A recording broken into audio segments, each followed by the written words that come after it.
Bienvenue à l'édition Nouvelle Ça sur Télévision Pacifique, mes principales informations qui a dominé l'actualité. Première Dame République là, Martine Moïse, lancé l'an Delma, semaine vaccination dans l'Amérique en baptême. Pour nous rester en santé, il faut que nous vacciner. Ministre Justice et Sécurité publique là, Heidi Fortuné, déposé hier dans le Parlement haïtien un projet de loi sur le Code procédure pénale République là. L'Union européenne a annoncé en semaine d'activité qu'il tirait l'acte pédagogique sorti dès pour arriver 9 mai dans 3 villes pays d'Haïti pour célébrer Fête Europe là. À l'étranger, opposant Nicolas Maduro a déclaré qu'il n'a pas abandonné le mouvement pour mettre le président vénézuélien à terre. Ça qui la cause 26 personnes mourir avec 1300 arrestations depuis un mois. Développement journal, ça, c'est un petit moment. Bienvenue dans le développement journal ça, j'en ai annoncé l'intitulé Première Dame République là, Martine Moïse lancé jeudi mercredi dans le palais municipal d'Elma, semaine vaccination dans l'Amérique en baptême pour nous rester en santé. Faut que nous vacciner dans l'occasion madame Moïse indiqué initiative ça permettre bay timounio dans la région zat contre certaines maladies tant que rubéole et diphtérie. Martine Moïse c'est dans le micro Amochou Takri Gunwell en suivant déclaration liée. En ce 15e anniversaire de la semaine de vaccination des Amériques, j'invite les pères et les mères à protéger leurs nourrissons en les vaccinant. J'exprime toute ma gratitude pour le travail accompli avec professionnalisme, certaines fois dans des circonstances difficiles, intempéries, nombreuses heures de marche. En tant que première dame, j'ai décidé de faire de la petite enfance ma priorité. Nous allons travailler avec les institutions nationales et internationales pour accorder une attention particulière à nos petits de 0 à 5 ans. C'est à cet âge qu'ils sont beaucoup plus vulnérables. Donc, je suis particulièrement touchée par cette campagne de vaccination qui permettra à nos enfants de grandir et éventuellement d'atteindre l'âge adulte sans être affectés par certaines maladies. Les mamans vaccinées un petit bébé, c'est un gros geste l'amour. C'est une grosse protection ou bali contre un pile maladie qui catouille ou soit handicapé. Pour nous rester en santé, prendre tout vaccin. Tant pis, maman, papa, tout le monde qui prend soin de Timon, alba yo vaccin pour yo ka grandir en santé et venir des grands monde jam qui a pour travail pour nous, qui a gagné un meilleur sort dans la société.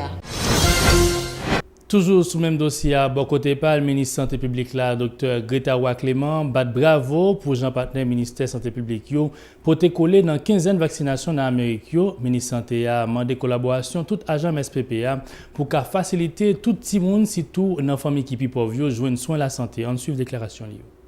Environ 30% de nos institutions n'offrent pas le service de vaccination. J'invite donc tous les responsables, tous les prestataires, tous les partenaires impliqués dans l'offre de services de vaccination à redoubler d'efforts afin de permettre à chaque enfant, où qu'il soit, de bénéficier des avantages de la vaccination.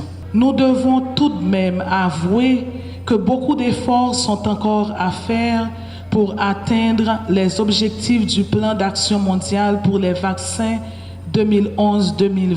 Pour une plus grande appropriation de ce programme, le ministère déjà, dans le budget rectificatif, a introduit une ligne pour l'acquisition des vaccins jusqu'ici supportés exclusivement par nos partenaires. L'Union européenne a annoncé édition 2017, semaine de l'Europe qui fête pour marquer Fête Europe là, 9 mai qui va venir là. Célébration ça pour mettre toute vallée Union européenne ensemble à coopération Union européenne gain à Haïti en évidence. Semaine ça a offert une trentaine d'activités qu'il tire la pédagogique dans 3 villes pays qui c'est Okaï, Port-au-Prince à Cap-Haïtien. En suivant précision représentant Union européenne en Haïti, M. Vincent Degère.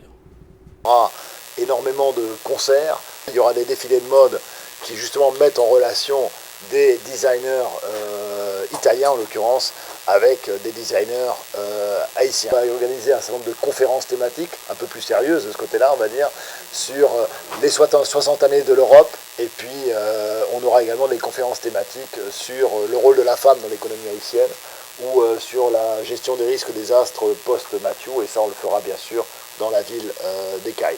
L'Union européenne, effectivement, collabore avec Haïti depuis plus de 30 ans en tant que telle. Donc c'est pas nouveau, effectivement, notre présence ici, mais cette présence s'est intensifiée dans le temps, à la fois en termes, bien sûr, d'aide et de soutien, de développement, notamment, évidemment, et pas seulement après le désastre de 2010 et le tremblement de terre, et encore une fois, plus récemment, avec le passage de l'ouragan Matthew, parce que à nos 420 millions d'euros que nous avons pour la période de 7 ans, on a ajouté 35 millions d'aides spécifiques suite au passage de l'ouragan Matthew. Cette coopération a été matérialisée la semaine dernière par la présence de notre commissaire européen, plus grande instance politique à être venue en Haïti depuis 3 ans.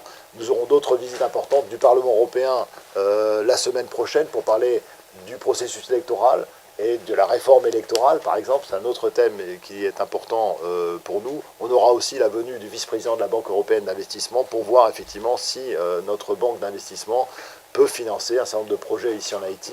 L'ambition est d'avoir un programme post-Matthew sur le sud de quelques 50 millions d'euros. Donc on va discuter du type d'investissement et du type de projet que l'on pourra soutenir dans ce contexte-là. Toujours dans l'actualité, le ministre de Justice et Sécurité publique, Heidi Fortuné, déposé dans le Parlement haïtien un projet de loi sous code procédure pénale publique à Emadia. M. Fortuné fait connaître le projet ça a 1363 articles qui dans 6 livres qui abordent par exemple dossier en cours, casier judiciaire, réhabilitation et liberté conditionnelle. Heidi Fortuné.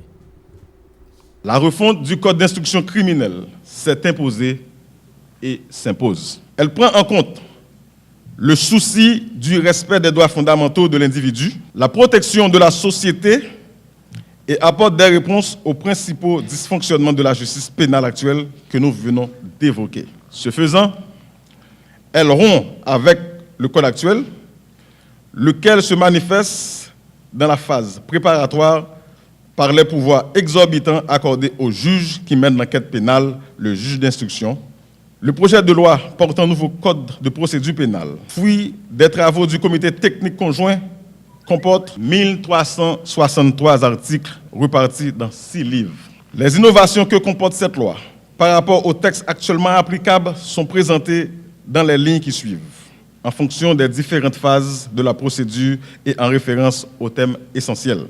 Parce que la mise en œuvre de la nouvelle loi nécessitera, outre la rédaction des textes d'application, loi et arrêtés, la formation des personnels judiciaires, l'organisation des campagnes de vulgarisation, la mise en place des structures adéquates, elle entrera en vigueur une fois votée 24 mois après sa publication au journal officiel Le Moniteur. Il y a lieu de souligner la constante préoccupation de sauvegarder l'équilibre des droits des parties au procès, y compris le ministère public, d'éliminer, ou à tout le moins, de réduire, outre les lenteurs judiciaires, par une justice rapide et efficace, la détention provisoire illégale et d'humaniser la justice pénale sans exclure son efficacité, ce, dans un souci de lutte effective contre l'impunité.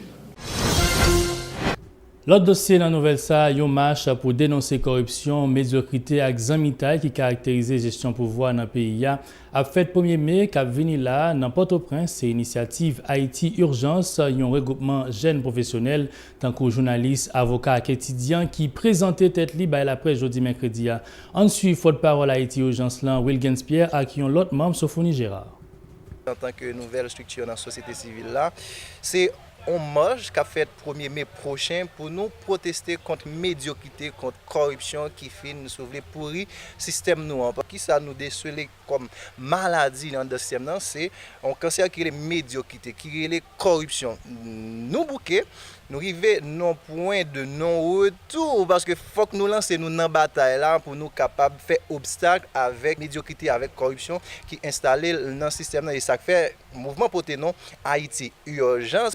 nécessité une réponse immédiate, une action immédiate. Si nous pas agir kounya, eh bien, n'a fait carré par ces misères. Petit tout même qu'à l'école qui fait 2 facultés dans souci pour lui augmenter chance, pour maximiser chance de réussite. L'elle fini après tout sacrifice ça pour l'entrer dans une boîte l'État, pour l'entrer dans l'administration publique là, faut qu'il ba un bagage ou soit faut qu'il a le boulet caoutchouc pour nèg, faut qu'il fait une conférence de presse pour le mentir pour nèg, sinon il pas capable d'entrer. De monde qui sont dans le système là depuis environ 30-40 ans sous prétexte que c'est seulement eux même qui connaît tel domaine, sous prétexte que c'est seulement eux même qui compétent dans tel domaine. Pourtant, l'État payer former nous, gens qui étudient dans le lycée, dans la faculté d'État. Après, l'État baille au bourse pour aller à l'étranger, à faire maîtrise, doctorat, tout ça. Tourner, il n'y a pas qu'à travailler parce que les gens qui sont corrompus dans le système. Parcours là, marche a commencé 1er mai, sous place Constitution à 10h AM. Et puis nous avons pour nous passer Rue Capois, l'ALU, devant le rectorat à l'Université d'État d'Haïti, Rue Rivière, avenue Martin Luther King, Bois Vernat, avenue Christophe, Rue Audin, Rue Capois, Rue El Chavannes, Magloire Amboise, et puis pour la boutique du Palais National, c'est là que le marche prend fin, c'est là que nous mettons fin dans le gros marche fait contre la corruption, contre la médiocrité dans le pays. Parce que... Bienvenue dans l'actualité internationale là, qui mène au Venezuela, côté 26 personnes mortes et 1300 arrestations, qui c'est nouveau bilan manifestation qu'a fait depuis environ un mois dans le pays Venezuela. Pourtant, opposant Nicolas Maduro a déclaré qu'il n'a pas abandonné le mouvement. Il a annoncé qu'il a réuni encore dans la ville Caracas jeudi mercredi 26 avril 2017. Suivez un reportage avec Euronews. Au Venezuela, l'opposition ne renonce à rien face à la violence de l'État. Un dernier bilan fait état de 26 morts et 1300 arrestations depuis le début de la vague de manifestations il y a un mois. Et pourtant, les opposants au président Maduro appellent encore au rassemblement ce mercredi dans le centre de la capitale Caracas pour réclamer des élections anticipées. La procureure générale de la nation appelle au calme. Personne ne souhaite pour notre pays, et moi la dernière, une situation de confrontation guerrière, une guerre civile et encore moins une intervention étrangère. Ce serait un pas en arrière et je le rejette. La paix ne se décrète pas, elle se construit avec des actions et des exemples.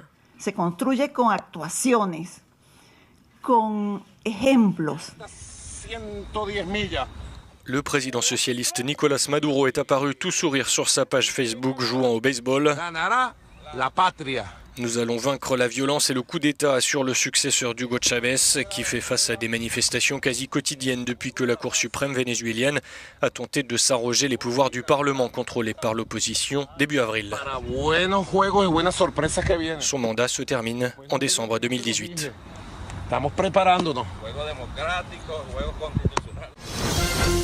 International là, jeudi mercredi 26 avril 2017 là, affrontement éclaté entre manifestants et policiers dans la partie Sud-Corée. Pendant le premier élément, bouclier antimissile américain Tahad a privé dans le sud pays ça.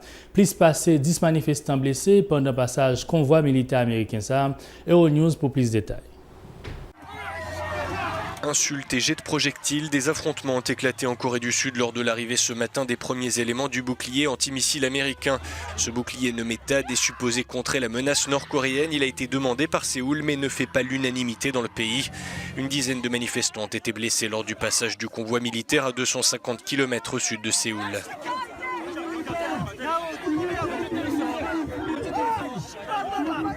L'ancien secrétaire général des Nations Unies, Ban Ki-moon, a fait part de son inquiétude. Le monde se rapproche d'un anéantissement nucléaire.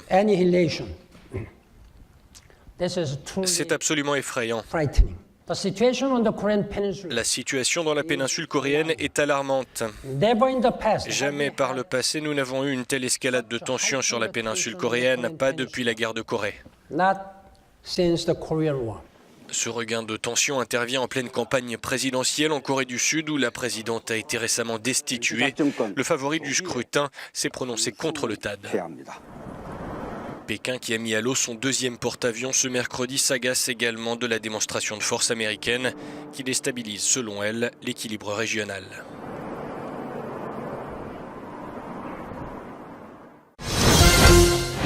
C'est la journal La Botte pour aujourd'hui. Merci pour fidélité à la télévision Pacifique. Nous invitons à rester branchés pour suivre cette programmation.